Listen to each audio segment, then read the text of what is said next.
Hello friends, welcome to the BLF Academy. Please like, subscribe and share this channel.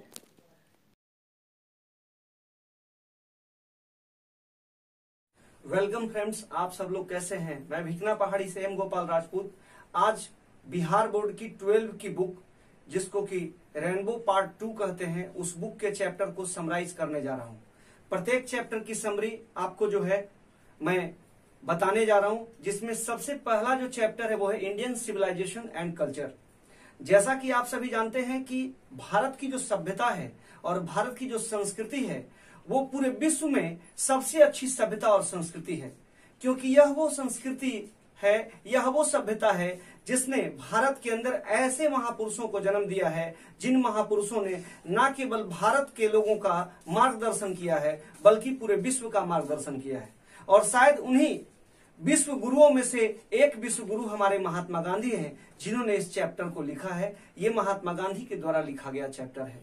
तो Indian civilisation and culture के माध्यम से महात्मा गांधी ने हमें यह बताने की कोशिश की है कि हम अपनी सभ्यता और संस्कृति में रहते हुए कैसे अपने देश का, कैसे अपने पूर्वजों का और कैसे हम अपने मान सम्मान की रक्षा कर सकते हैं, क्योंकि यह वो देश है जिस देश के बारे में विदेशियों ने कहा है कि यहाँ के लोग ऐसे हैं जिनमें साक्षात भगवान बसते हैं, क्योंकि यहाँ के लोग दूसरे देशों के लोगों को भगवान की तरह संज्ञा देते हैं, भगवान की तरह इज्जत करते हैं। क्योंकि हमारे यहाँ कहा जाता है अतिथि देवो भव, यानी अतिथि जो होते हैं वो देवता के समान होते हैं। हमारे यहाँ जो अतिथि होते हैं उनका सेवा और सत्कार बड़े ही अच्छे ढंग से अपने सामर्थ्य के अनुसार किया जाता है। यही वह कारण है कि हमारी संस्कृति पूरे विश्व में न जाने अनंत काल से प्रसिद्ध है, लेकिन विगत कुछ वर्षों में हमारी सभ्यता और संस्कृति में थोड़े बहुत जो बदलाव आए हैं पश्चिमी सभ्यता को देखते हुए, जिसके लिए महात्मा गांधी ने हमारा मार्गदर्शन किया है। और उसी मार्गदर्शन पर जो बात उन्होंने लिखी है उसी को मैं एक्सप्लेन करने जा रहा हूं। आप इसको अच्छी तरह समझेंगे। जैसे मैंने अभी कहा कि इंडियन सिविलाइजेशन एंड कल्चर, भारतीय सभ्यता और संस्कृति, लिखा गया किनके द्वारा? महात्मा गांधी जी के द्वारा। देखिए, कहा जाता है कि वीर पुरुष जो होते हैं या जो महान पुरुष होते हैं वह इतिहास लिखते हैं। महात्मा गांधी ने भी इतिहास लिखा है। महात्मा गांधी को देश के लिए अगर शहीद की संज्ञा दी जाए तो शायद अतिशयोक्ति नहीं होती, क्योंकि कहा जाता है महात्मा गांधी के बारे में, मैं भी कहने जा रहा हूं कि खुश जमालों की याद आती है, खुश जमालों की याद आती है, जिनसे दुनिया मुनव्वल थी उन उजालों की याद आती है। खुश जमालों की याद आती है, जिनसे दुनिया मुनव्वल थी उन उजालों की याद आती है। जाने वाले कभी लौट कर नहीं आते, जाने वालों की याद आती है। गांधी हमारे बीच नहीं है, लेकिन गांधी ने हमारी सभ्यता और संस्कृति को अपनी भाषा में इस तरह लिखा है जिसे पढ़ने के बाद प्रत्येक भारतीय के अंदर एक गर्व का अनुभव होता है। प्रत्येक भारतीय अपने आप में गौरवान्वित महसूस करता है। क्यों ना गौरवान्वित महसूस करे? क्योंकि वह महापुरुष जिसने पूरे विश्व का मार्गदर्शन किया है, पूरे विश्व में जिसे मिलेनियम संत की संज्ञा दी गई है, वो महापुरुष कहीं और के नहीं, भारत के ही हैं। और आज मैं उनके बारे में बताने जा रहा हूं कि महात्मा गांधी ने गुजरात के पोरबंदर में 1869 में जन्म लिया। इनके पिता जो है वह पोरबंदर के दीवान थे, और पोरबंदर के दीवान होने पर इनको शिक्षा दीक्षा के लिए उन्होंने विलायत भेजा। विलायत से बैरिस्ट्री करने के बाद भी महात्मा गांधी ने एक भारतीय महिला कस्तूरबा गांधी से विवाह किया, क्योंकि महात्मा गांधी को भारत की सभ्यता और संस्कृति के बारे में अच्छी तरह पता था कि भारतीय महिलाएं कितनी संस्कारी, कितनी मेहनती और कितनी त्याग से भरी होती हैं। यह भारतीय सभ्यता और संस्कृति की ही देन है। लेकिन भारतीय सभ्यता और संस्कृति को जब कुछ लोगों ने चोट पहुंचाने की कोशिश की तो महात्मा गांधी ने अपने सुगम्य शब्दों से लोगों को यह बताने की कोशिश की कि यह वह सभ्यता है जिसने बड़े बड़े लोगों को ज्ञान दिया है। यह वह सभ्यता है जिस सभ्यता के अंदर इतने महान महान धर्म ग्रंथ हैं, जिन धर्म ग्रंथों को पढ़ने के बाद हमारे जीवन की पूरी परिभाषा ही बदल जाती है। और यही वह कारण है कि महात्मा गांधी ने देश के बारे में, अपने समाज के बारे में, अपनी संस्कृति के बारे में पूरी तरह बताने की कोशिश की है। और जिस तरह से उन्होंने भारतीय सभ्यता और संस्कृति को बताया है, उससे यही प्रतीत होता है कि हमारे पूर्वजों ने दिन रात मेहनत करके अपने जीवन को पूरी तरह से त्याग करके प्रत्येक पर्व को, प्रत्येक दिन को, प्रत्येक महीने को किस तरह से जीना है, एक कलात्मक व्यवस्था के अंदर हमें जीने की सलाह दी। और यही वह कारण है कि कई हजार सालों से भी आज भी हम भारतीय सभ्यता और संस्कृति के साथ बड़े ही सुगम्य तरीके से जी रहे हैं। तो थोड़ा मैं आपको बोर्ड के माध्यम से बताता हूं कि मैं क्या कहना चाहता हूं। जैसा कि मैंने लिखा है इंडियन सिविलाइजेशन एंड कल्चर, भारतीय सभ्यता और संस्कृति, यह लिखा किसके द्वारा गया है? महात्मा गांधी के द्वारा लिखा गया है। मैंने कहा दिस इज एन एसे, यह एक लेख है, यानी महात्मा गांधी जी का ये एक विचार है। तो this is an essay and Mahatma Gandhi के लिए ही मैंने ही का प्रयोग किया है कि ही वॉज बॉर्न ऑन 2 अक्टूबर, 2 अक्टूबर 1869 को, 2 अक्टूबर 1869 को पोरबंदर जो गुजरात का एक जगह है वहां पे ये जन्म लिए। मैंने पहले भी कहा कि इनकी शिक्षा दीक्षा कहां हुई, तो इनकी शिक्षा दीक्षा जो है लॉ की इन्होंने पढ़ाई करी जो विलायत में हुई, और विलायत से पढ़ाई करके आने के बाद इन्होंने देश के अंदर अंग्रेजों की गुलामी के खिलाफ तो आवाज उठाया ही, साथ ही साथ भारतीय लोगों का पूरी तरह से मार्गदर्शन किया। और आज हम उसी मार्गदर्शन पर जो है समरी को समराइज करने जा रहे हैं। और अब आप लोग समरी के समराइजेशन को देखेंगे कि कैसे इसको संक्षिप्त करके हम महात्मा गांधी जी के शब्दों का एक्सप्लेनेशन करेंगे। अभी मैंने आप लोगों से कहा कि हम लोग इस चैप्टर की समरी को देखेंगे। तो जैसा कि हमने समरी यहाँ पे लिखा है, मैं समरी के प्रत्येक लाइन को हिंदी में अच्छी तरह आपको समझा रहा हूं, और इसे 12 की परीक्षाओं के लिए, 12 की जो इंग्लिश की जो परीक्षा होगी उसके लिए आपको इस समरी को याद करना है।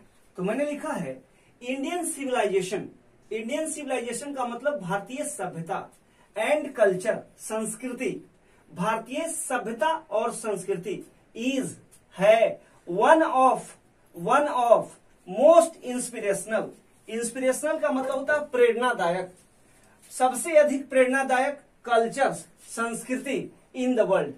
भारतीय सभ्यता और संस्कृति दुनिया की सभी सभ्यता और संस्कृतियों में सबसे महत्वपूर्ण है। मेनी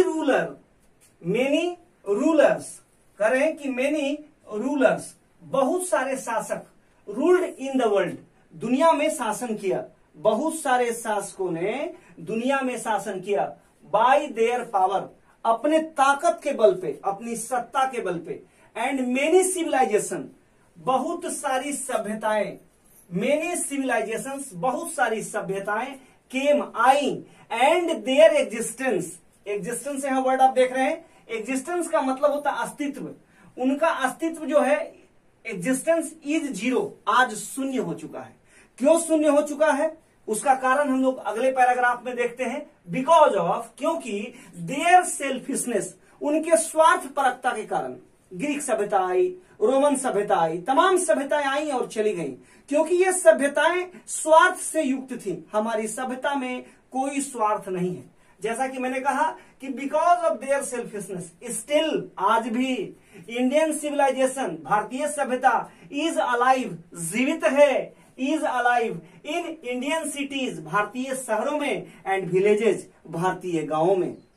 कहता है कि आज भी भारतीय सभ्यता और संस्कृति भारतीय गांवों में और भारतीय शहरों में जीवित है। आवर एंसेस्टर्स, हमारे जो पूर्वज थे, हैव सेक्रीफाइस्ड, उन्होंने अपने जीवन का त्याग किया था, या त्याग किया है, सेक्रीफाइस्ड देयर लाइफ, अपने जीवन का, इन ऑर्डर टू मेक, बनाने के लिए क्या, आवर सिविलाइजेशन, हमारी सभ्यता को स्ट्रॉन्ग, मजबूत बनाने के लिए, एंड लॉन्ग लास्टिंग, लंबे समय तक चलने के लिए। यही वह कारण है कि सदियों से आ रही हमारी सभ्यता आज भी हमारे बीच में है। तो कहता है क्या कि our civilisation strong long lasting. Gandhi ji ने कहा some people are fan of western culture, कुछ जो लोग हैं वो पश्चिमी सभ्यता के फैन हैं, पश्चिमी सभ्यता को एक्सेप्ट करना चाहते हैं, but accept positive things. Gandhi ji कहते हैं कि जो उनमें अच्छी चीजें उनको आप एक्सेप्ट करिए, नॉट निगेटिव हैबिट्स, गलत आदतों को अपने अंदर नहीं लाना है। भारतीय सभ्यता हमेशा सही रास्ते पर चलने की प्रेरणा देती है।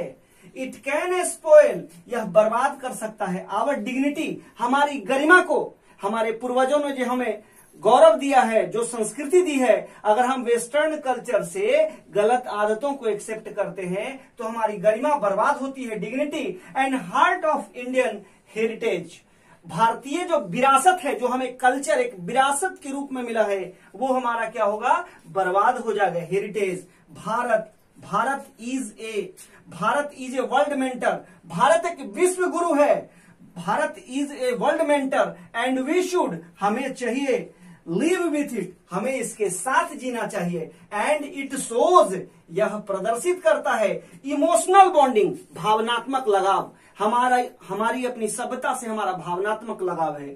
तो कहता है इमोशनल बॉन्डिंग विथ, कहता है एवरी रिलीजन, प्रत्येक धर्म के साथ। अगर ऐसा नहीं होता तो हमारे देश में क्रिश्चियन भी आए, मुस्लिम भी आए, और भी संस्कृति के लोग आए, सभी संस्कृति के लोगों ने हमने जगह दी, क्योंकि ये हमारी संस्कृति की क्वालिटी है, ये हमारी सभ्यता की क्या है, क्वालिटी है। तो कहता है कि bonding with every religion because we believe in unity in diversity, हम अनेकता में एकता में विश्वास करते हैं, यही भारत है। हम अनेकता में एकता में विश्वास करते हैं। हमारा कहना है सर्वे भवन्तु सुखिनः सर्वे भवन्तु निरामयाः, सभी लोग सुखी हो, सभी लोगों के घर में कल्याण हो, सब लोग सुखी होंगे तभी हम लोग सुखी होंगे।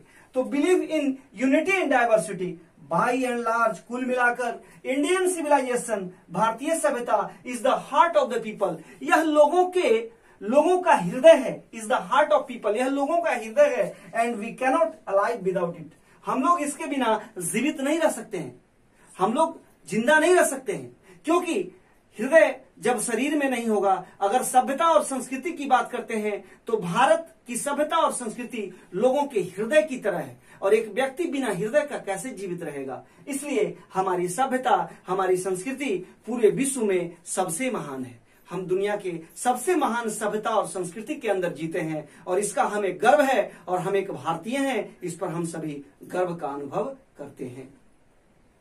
मुझे लगता है आप लोगों को समझ में आ गया होगा। अब हम लोग अगले क्लास में फिर नेक्स्ट डे इसके बारे में चर्चा करेंगे। साथ ही साथ आप सबों से मैं एक बात कहता हूं कि जितने भी स्टूडेंट्स घर में बैठे हैं उन सारे स्टूडेंट्स को आप प्रमोट करिए, उन्हें हमारे चैनल द BLF एकेडमी पर सब्सक्राइब करवाइए, ताकि वो लोग भी घर बैठ करके अच्छे से पढ़ाई कर सकें। और 12 की क्लासेस शुरू हो गई है, 11th की भी क्लास जल्दी ही शुरू कर दी जाएगी। तब तक के लिए thank you, have a nice day, good day everybody and good luck to you all. Thanks for watching this video. Please like, subscribe and share this channel.